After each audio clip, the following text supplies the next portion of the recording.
क्या होगा अगर जो भी आप पढ़ें वो आपको हमेशा के लिए याद हो जाए और आप चाहकर भी उसे न भूल पाए?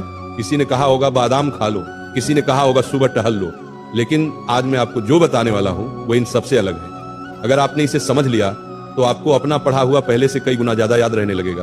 और इसके लिए सबसे पहले ये जानना जरूरी है कि आप पढ़ा हुआ भूलते क्यों हैं। मुझे एक बात बताओ, तुम्हें कौन सी चीजें हमेशा याद रहती हैं? किसी खूबसूरत इंसान का चेहरा, किसी दोस्त की बातें, किसी अच्छी फिल्म की कहानी, कोई बेहतरीन गाना या कोई बहुत दुख देने वाली घटना।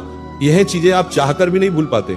आपने इन्हें कभी याद करने की कोशिश नहीं की, फिर भी ये आपके दिमाग में गहराई तक बस जाती है। लेकिन अगर बात करें किसी साधारण घटना की तो वो ज्यादातर लोग भूल जाते हैं। यहाँ तक कि हो सकता है आपको याद भी न हो कि आपने परसों रात खाने में क्या खाया था। तो आपके साथ ऐसा क्या होता है कि जो चीजें आप याद रखना नहीं चाहते दिमाग उन्हें याद रखता है, और जिन चीजें को आप याद रखना चाहते हैं उन्हें दिमाग भूल जाता है। अब इसका कारण समझो। जिन चीजें को आप याद रखते हो उनमें एक चीज कॉमन है, भावना, इमोशन। गाना आपको मजा देता है, घटनाएं रोचक होती हैं, किसी खूबसूरत लड़की या लड़के का चेहरा आपको अच्छा लगता है, कोई बुरी घटना दिल को दुख देती है। ये सारी चीजें आपकी खुशी या गम की भावनाओं से जुड़ी होती हैं। और एक बात और, ये चीजें इंटरेस्टिंग होती हैं। आपके दिमाग को इनमें मजा आता है।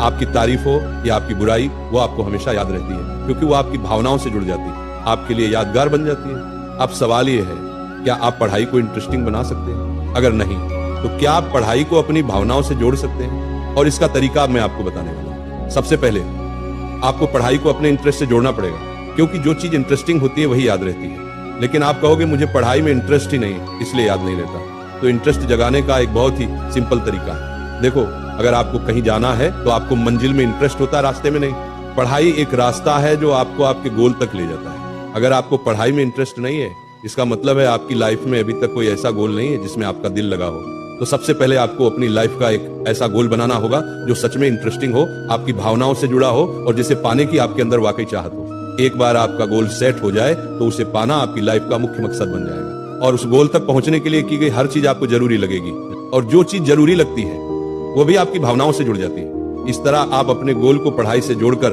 पढ़ाई में इंटरेस्ट पैदा कर सकते हैं। लेकिन अगर इसके बाद भी आपको दिक्कत आए तो एक और तरीका है, विजुअल्स। आपने कभी गौर किया है, जो घटना आप अपनी आंखों से देखते हो और जो आपको अच्छी लगती है वह ज्यादा याद रहती है। इसलिए पढ़ाई को विजुअल्स के साथ पढ़ना शुरू करें। अगर कोई कॉन्सेप्ट समझ में नहीं आ रहा तो वो कॉन्सेप्ट विजुअल्स या डायग्राम के साथ खोज कर देखें। कभी कभी सिर्फ शब्द दिमाग में नहीं बैठते, लेकिन एक चित्र या विजुअल उसी चीज को बड़े आराम से दिमाग में उतार देता है। आप चाहें तो अपनी इमेजिनेशन से भी पढ़ाई को विजुअल बना सकते हैं। जैसे न्यूटन के सिर पर सेब गिरा, ये लाइन सुनते ही दिमाग में तुरंत तस्वीर बनती है। न्यूटन पेड़ के नीचे बैठे हैं, पेड़ कैसा दिख रहा है, सेब गिरने पर उन्हें कैसा लगा होगा। जिस बच्चे ने भी बचपन में ये पढ़ा वो ये बात कभी नहीं भूलता, क्योंकि उसने इसे केवल पढ़ा नहीं बल्कि इमेजिन किया। तो अगर आप किसी चीज को याद रखना चाहते हैं तो पहला कदम है पढ़ाई में